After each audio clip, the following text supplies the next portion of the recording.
Faheem Akhtar London कौम व मिल्लत और समाज की फलाह चाहने वालों में एक बड़ा नाम है। बैनुल-अक़वामी शोहरत के मालिक फ़हीम अख्तर साहब अदीब, शायर और सहाफ़ी होने के साथ साथ एक नाजुक दिल रखने वाला एक नरम इंसान भी हैं, और इन्हीं वजूहात के बिना पर आज पूरी दुनिया में उनकी शोहरत का डंका बज रहा है। उनकी कामयाबी, शोहरत और बुलंदी का अंदाज़ा आप इससे लगा सकते हैं कि उनके अशार, उनके नज़में, उनकी गज़लें और उनके मज़ामीन आज पूरी दुनिया के अखबार और रसाइल में शाये हो रहे हैं। उनकी कई किताबें मंज़र आम पर आ चुकी हैं। इस हफ्ता उन्होंने सर सैयद डे के मौका पर सर सैयद अहमद खां पर एक आर्टिकल लिखा है जो मुल्क और बैरून मुल्कों के अखबारात और रसाइल में शाये हुआ है, जिसमें उन्होंने सर सैयद अहमद खान की पूरी ज़िंदगी की जिद्दोजहद और अलीगढ़ मुस्लिम यूनिवर्सिटी की सूरत में उनकी अजीम कामयाबी का जिक्र किया है, और अलीगढ़ मुस्लिम यूनिवर्सिटी से अपने लगाव के बारे में भी बताया है। फ़हीम साहब ने किस कदर करीने से इस आर्टिकल को लिखा और सजाया है, जब तक आप नहीं सुनेंगे आपको मज़ा नहीं आएगा। कहते हैं कि सर सैयद अहमद खां 1869-70 के इंग्लैंड के सफ़र के दौरान हिंदुस्तान में एक अजीम तालीमी अदारे का मंसूबा बनाया था, जिसकी एक वजह सर सैयद अहमद खान का कैम्ब्रिज का दौरा था। इस मंसूबे को उन्होंने मुस्लिम कैम्ब्रिज का नाम दिया था।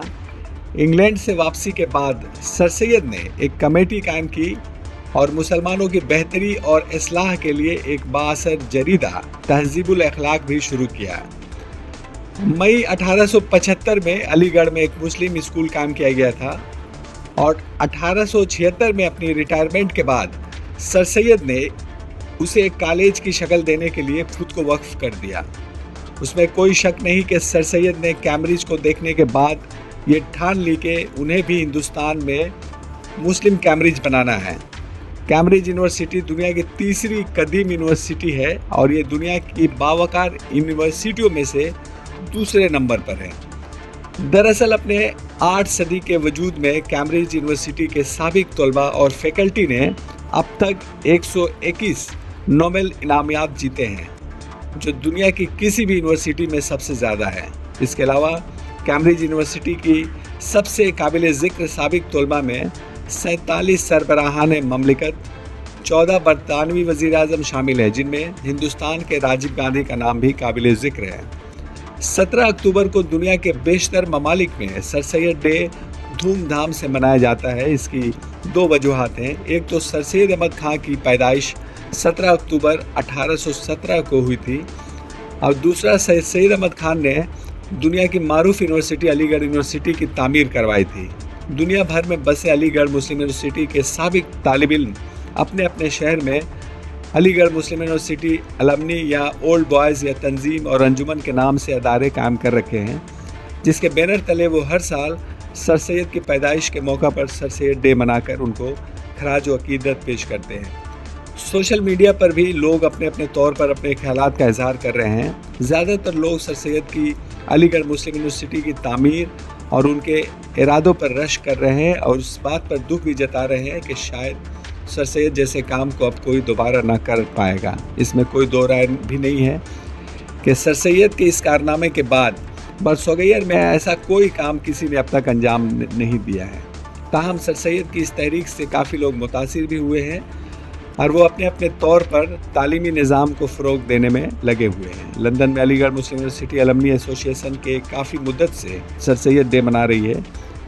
इसके मेंबरान हर साल सर सैयद डे के अलावा चंद सकाफ़ती प्रोग्राम का भी इनेकाद करते हैं, जिसमें शहर की मौज़ूद ममालिक के हस्तियाँ शिरकत करती हैं, और कभी कभी बैरून ममालिक के मेहमान भी तशरीफ़ लाते हैं। लेकिन प्रोग्राम में उम्र रसीदा लोगों की भीड़ ज़्यादा पाई जाती है, जिससे इस बात का अंदाज़ा लगाया जा सकता है कि बरसोगैर की रवायत के मुताबिक एसोसिएशन का ओहदा उम्र रसीदा लोग और आपसी ताल्लुकात वालों के दरमियान ही बांट दिया जाता है। हालांकि मेरी मुलाकात अलीगढ़ यूनिवर्सिटी के कई पेशावर नौजवानों से हुई है, जिन्हें या तो इस एसोसिएशन के बारे में इल्म ही नहीं है, या उन्हें प्रोग्राम की जानकारी नहीं दी जाती, जैसे मैं एक अलमिया मानता हूँ।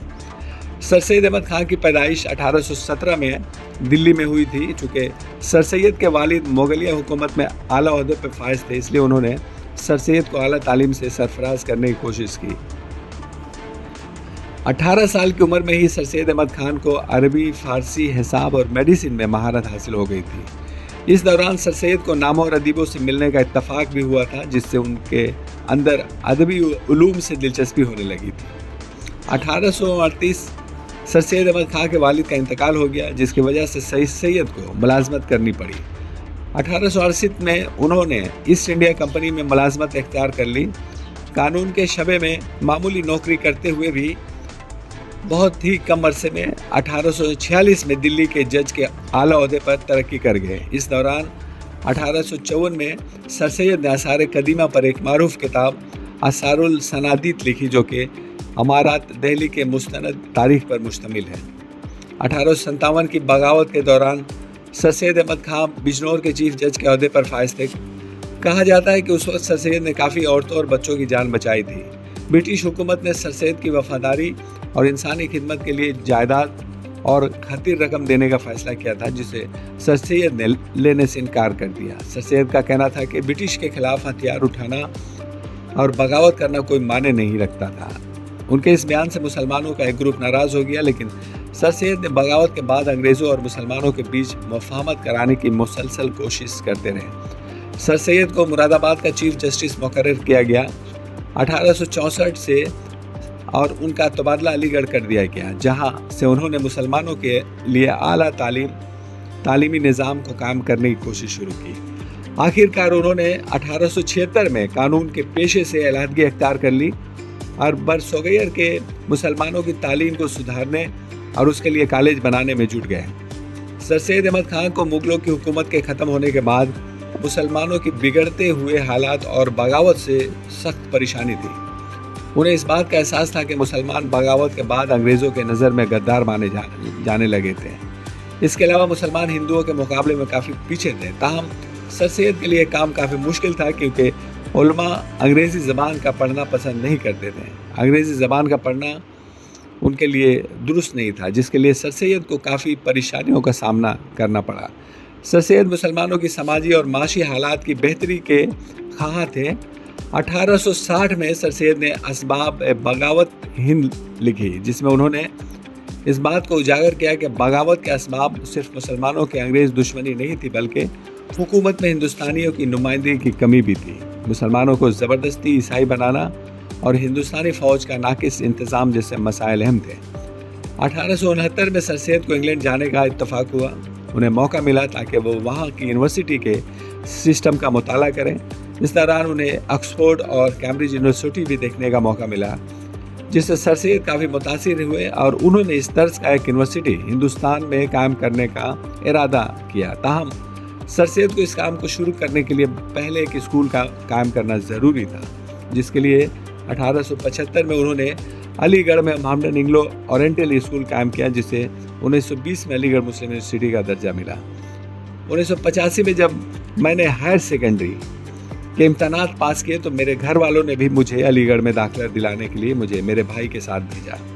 मेरा क़याम स्टूडेंट्स हॉस्टल रास मसूद हाल में था, लेकिन बदकिस्मती से मुझे कुछ ही हफ्तों में अलीगढ़ के जालिम मच्छरों ने इतना काटा कि मुझे एक नहीं 3 बार डॉक्टर के पास जाना पड़ा। आखिर अलीगढ़ के मच्छरों के जुल्म से तंग आकर मैं वापस कलकत्ता चला आया, जिससे मेरे घर वालों को काफ़ी मायूसी हुई। लेकिन क्या करता, जान है तो जहान है। इसमें कोई शक नहीं कि सर सैयद अहमद खां का नाम तब तक कायम रहेगा जब तक दुनिया कायम रहेगी। उन्होंने तमाम तर मुखालफत और नफ़रतों के बावजूद अलीगढ़ यूनिवर्सिटी को कायम करके इस बात को साबित कर दिया कि वो मुसलमानों के एक सच्चे, खैर खा, मुखलिस और ईमानदार रहनुमा थे, जिन्होंने बिना किसी निजी मफाद के इस काम को अंजाम दिया। अगर देखा जाए तो आज सर सैयद जैसे लोगों की कमी बेहद महसूस की जाती है, क्योंकि ज़्यादातर कौम मिलत के रहनुमा अपनी ज़ाती ज़िंदगी और अपनी जमात के लिए फ़िक्रमंद होते हैं, और वो हर बात में अपनी और अपनी जमात की मफाद को तरजीह देते हैं, ज़रूरी समझते हैं, जिससे ऐसे लोगों का नामो निशान मरते ही मिट जाता है। बहुत शुक्रिया। ये मज़मून आपको कैसा लगा? इसे लाइक करें, पसंद आए तो शेयर कर दें।